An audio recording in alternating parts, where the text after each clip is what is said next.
चष्मेवालीने घेऊन 10-5 जण लाडा करायला लावायचा, चांगल्या लोकांना डाग लावायचा. धनंजय मुंडेंनी करायला लावलं असं तुमचं. मी काय हाल म्हणू, मला काय करायचं. ते कसं असणार? दादा आहे ते रक्त रक्त हातून रक्ताने भरलेले असते. दादा आहे. धनंजय मुंडे काल असं म्हणाले की मराठा समाजाला आरक्षण दिलं आम्हाला आनंद आहे, पण आरक्षण म्हणजे ओबीसी मधून देऊ नका, त्यांना ओबीसीतून का घ्यायचंय. तुम्ही कायला घेतलं बंजारा समाजात? कायला घेतलं? लोकांच्या लेकराची नरडी फोडून खायला जमते का? कशाला घ्यायचं बंजारा समाजाचं? नाही घ्यायचं. आपण तर सारखे दिसत नाहीत, कुणाला म्हणायचं आम्ही तुम्ही सारखे दिसतो? हां, कशाला घ्यायचं त्यांचं? अरे आपले बी ढोंगा खाली अंधार असतो.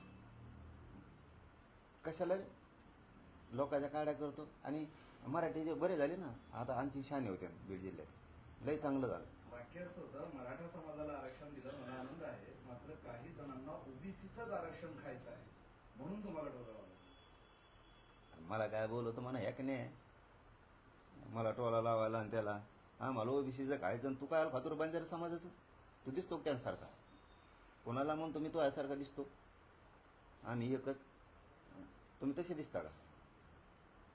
त्यापुढे काही जण म्हणाले मुंडे साहेबांचं सर्व संपलं, मी शांत राहिलो, काही केलं नसताना मला शिव्या खाल्ल्या, मला टार्गेट केलं काही लोकांनी. तू माया नादी लागू नको. आणि त्याचा प्रश्न मला विचारू बी नका, तुम्हाला खरं सांगतो. त्याला एकदाच सांगतो माया नादी लागू नको, आणखीन तो आले देवावर होईल. मग तुला मी क्लिअरच सांगतो,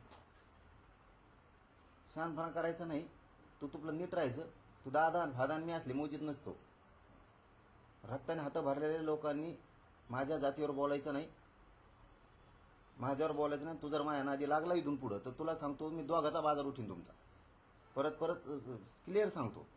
तसलं ते ताकाला जाय आणि ते गाड लपव तसले धंदे नसतात मायापाशी. शक्य म्हणजे माझ्या संग खेळू नको. तू चांगल्या चांगल्या नेत्या संग घे. आणि तो यामुळे अजित पवार सुद्धा कार्यक्रम लावीन मी जर तरायला लागलो ना.